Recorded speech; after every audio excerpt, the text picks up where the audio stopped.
This has nothing to do with the Rockstar logic, but check this out. Rockstar actually did something kind of cool. So Jackson on Twitter sent me this picture. One of the vehicles he was requested to go steal was a top-range Roosevelt Valor, and it's black and red. But the license plate is Valor. And if you guys remember, if you played Pokemon Go, like the app, the red team in that game is Team Valor. So it's kind of cool little nod, cool little Easter egg to that game. Although I don't know how many people still play Pokemon Go, but I thought that was pretty cool to share with you guys. Now, today's Rockstar logic is going to be a bit different because I'm doing it specifically on the import-export DLC. By now, this DLC has been out for almost a week, and I think we can all come to our own conclusions on whether or not we like it. For me, I really do like it. I love the missions despite their payouts, which we'll talk about in a second. I like the cars. This is probably one of the best DLCs that added like amazing cars. Even the unreleased cars, they are really good. None of them I feel are a complete waste of money. And I mean, the new special vehicles, come on.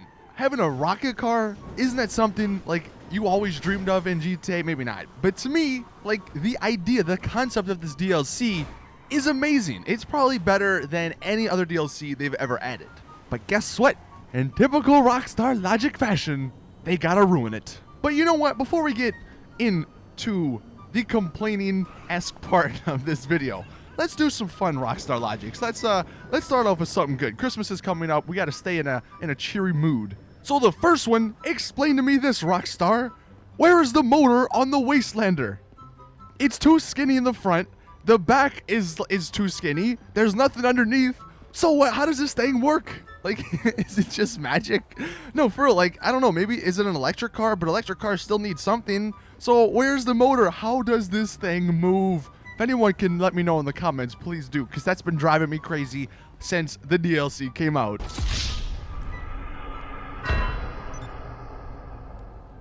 Another one. We freaking pay $1.5 to like $3 million for our vehicle warehouses, right? That's a lot of damn money. So why do I gotta pay for soda in my own freaking warehouse? I mean, look, it's only $1, but come on, Rockstar. And you know what? Speaking of the freaking warehouse, who's the idiot who set this thing up? There's a PC tower. Matter of fact, there's 2 PC towers, but look at this. At the desk you sit at, there's a PC tower that's not connected to a monitor, and there's a laptop, which is the one you use. So why is there freaking a PC tower there in the first place? It literally makes no sense. Oh, this one, man, I was so upset when this freaking happened. You go into the clothing shop and you're browsing through the new clothes and you see, you know what? Hey, look, there's a sleeveless hoodie, right? I'm gonna put that on. Looks kind of cool. Go to the accessories. You're like, you know what? I think I want to wear a watch. Wrong. Well, you know what? I think I want to wear some cuffs. Wrong. You can't do anything with the freaking sleeveless hoodie. It's sleeveless, so why can't I put it on my freaking goddamn hands, Rockstar, or freaking arms?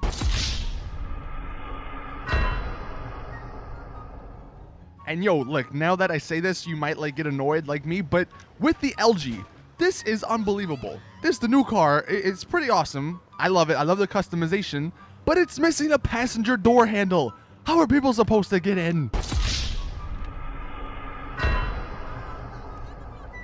And then I believe the last one we have that's not as serious. In the new garages, the one complaint that I have, I love them because you can have 60 freaking cars. Yeah, they cost a lot of money, but whatever. 60 car garages, man, that is amazing. But see, here's the problem I have with it. One, why does the first floor have the only glossy floor? Why do the other 2 not have it? I think the glossy floor makes your cars look better, so why aren't they on the second levels? 2, why are the lightings different? I have these giant ass lights over my cars, and yet I can barely see them on some of the levels. I think the second level is the brightest, the first level is the least amount of brightness, and then the freaking third level almost looks cream. So like, what's going on with the different lighting? And then 3, this just drives my OCD insane. It's 20 cars per each office garage, and there's 3 floors. You cannot split that up evenly. I think it goes 6, 6, and 7, but that just drives me insane, man.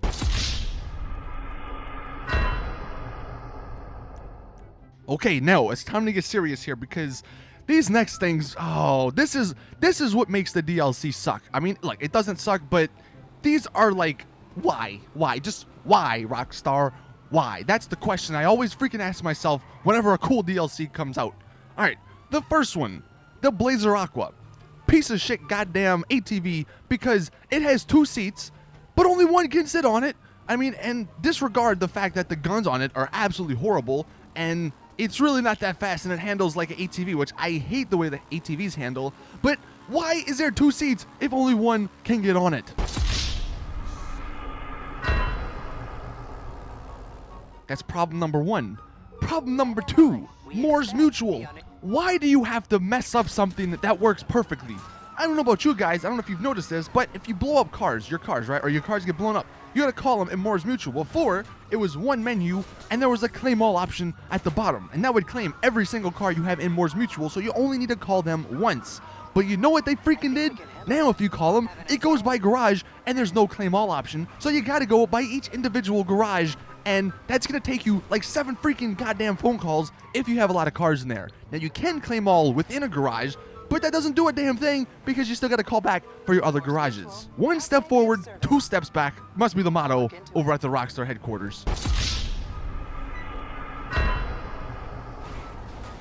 This next one I talked about in my top 5 things Rockstar need to fix, but these shark card prices, it is an insult. It is insulting to think that the people that play your game think it's okay for you guys to charge as much money as you do for only $8 million in the game when that's only like 2 things that you could buy.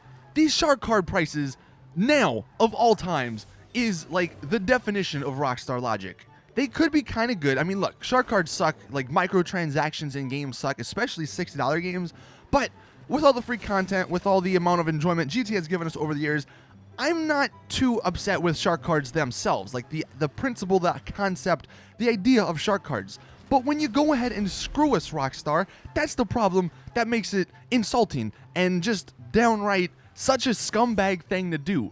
Make the damn shark cards, make them give us more money, because the economy has gone up so freaking high compared to when the game first launched with those shark cards, and it's evident. You guys, in the freaking past Rockstar Logics, you see it with the cars from the, like when the game first came out to now. It wouldn't be as bad if I paid $100 and could get, you know, say 25 million, which would let me buy like most of the special vehicles, an apartment, maybe even a yacht, you know, an office, a warehouse, like all that stuff for $100. But no, you know what? If you just wanted to buy the Ruiner 2000 in real life money, it would have cost you $71. That's $11 more than the freaking game, which came out 3 years ago. I mean, just let that sink in for a moment. If you wanted to purchase everything in this DLC, it would have cost you over $400 real life dollars if you didn't want to play the game and you just bought shark cards. And I mean, not even taking into consideration all the stupid ass gameplay decisions they make because of shark cards, just the fact that shark cards themselves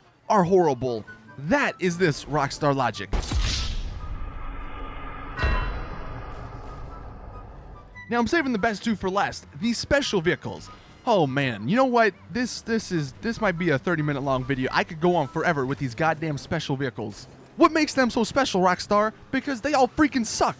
Well, apart from the Rocket Voltic, we'll leave that one out. That one's actually kind of cool. But we already talked about the Blazer Aqua. The Wastelander don't got a freaking engine, and it can't even transport a car in the back. And you know what? The technical's kind of cool. I don't have too many complaints. I mean, it shouldn't cost like the price tag, but that's whatever. The armored freaking box truck. What makes it armored? At no point is it armored. Doesn't have bulletproof tires. Doesn't even have freaking bulletproof armor. Because one RPG, one sticky bomb takes it out. Phantom Wedge. Why does it blow up after 40 freaking cars?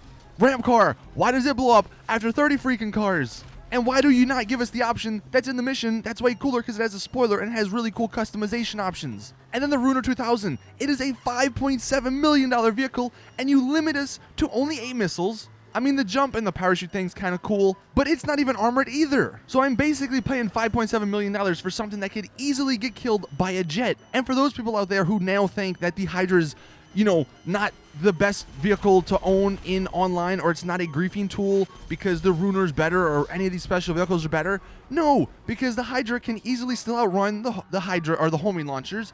Its explosive cannons can easily kill any vehicle in the game apart from the Insurgent, and you could call it basically anywhere because it spawns on a helipad. Where with the freaking special vehicles, I guess this is the icing on the cake, you can't even call them from your freaking interaction menu. I know you're gonna say, well, Saintsfan, there's a little option there. No, you have to wait 5 freaking minutes when yours blows up, which is retarded because they're not good.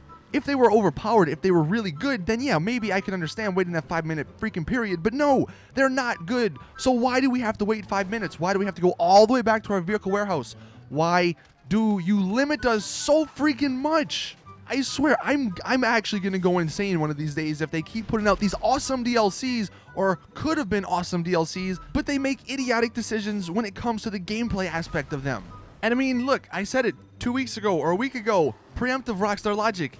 They're adding all these special vehicles, but guess what they're not going to do? Add the JB700 with guns and then add the Duke of Death. Those would be perfect, but no, they got to limit them to single player. For God knows what reason. I don't know, unless they plan on doing a special vehicles DLC part 2 where they add some more in the game. But oh man, the special vehicles in concept, it's amazing. A freaking rocket car, well, not the rocket car because I don't have too many complaints about that one, but the Ruiner, the kit car, the car that can fly, the car that can jump, the car that has rockets and missiles and all this amazing stuff. It sucks. The Armored Boxville, it sucks. Every freaking car sucks. It sucks that they suck, man. And I just don't know why they keep making these decisions, because at a certain point, it's going to come back to bite them, and people are not going to play the freaking game.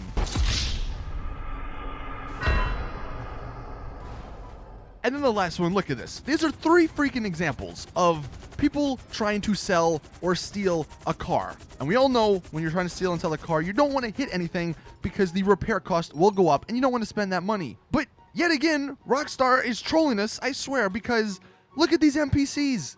This should not happen. I mean, this first one, what is the NPC even doing? He's like driving on the other side of the road in circles. This second one's even better because the guy is actually following the rules of the road. He's getting in the middle lane, slowing down to turn left, and the NPC just drives straight into him. And then this third one is probably the best out of the bunch because look at this freaking NPC. Cuts over 5 lanes, doesn't even try to go up the off-ramp, and just goes to the train station. In what way is that realistic driving, Rockstar? I mean, for real, this is getting ridiculous. Bad driving AI isn't even trying to be subtle anymore. They just do it to freaking screw you over. But I think that's what's going to end this week's Rockstar Logic. This is probably one of the most upsetting Rockstar Logics I had to make because of the awesome concept of the import-export DLC, but the poor execution of it was its downfall. Anyway, thank you all for watching. If you want to submit your own Rockstar Logics, you can do so in the comments, or you can tweet them at me. And if you want, use the hashtag Rockstar Logic so I could find them easier. I don't know. Let me know your thoughts in the comment section. Do you guys kind of feel the same way? Like this DLC could have been awesome, but then they screw us over. Like they literally have a department. I go back, I think I said this on stream multiple times. I swear they have a department. Like the developers and all them, they make these awesome things. They're like, yeah, man, this DLC is going to be amazing. And then they put it to the freaking anti-fun department. They're like, how can we screw over our player base? And that's like the final test that they need to go through before it goes live to the public. I really hope that GTA Online at the moment is just like a beta for the next version and for Red Dead Redemption 2's online, because I swear, man, if Rockstar continue down this path of doing these scumbag things, then the company we all once loved might be the company that we all end up hating. And to end, I'll say this. If Rockstar are listening to this or watching this, I know, they're a business. I know they want to make money. That's their goal. But don't let it only become about the money. Because once that happens, then that's when the fans go. That's when the love for the game goes. Actually try and make an effort to balance things with shark cards and the game economy. Just don't try and be a scumbag and nickel and dime us for every goddamn thing that happens in GTA Online.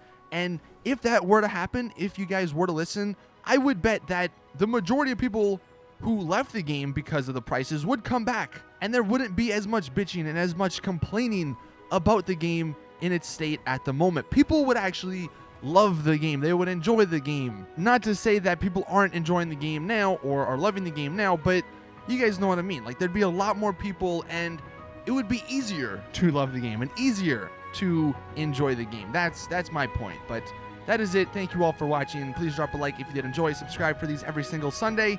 And as always, I'll see you guys in the next one.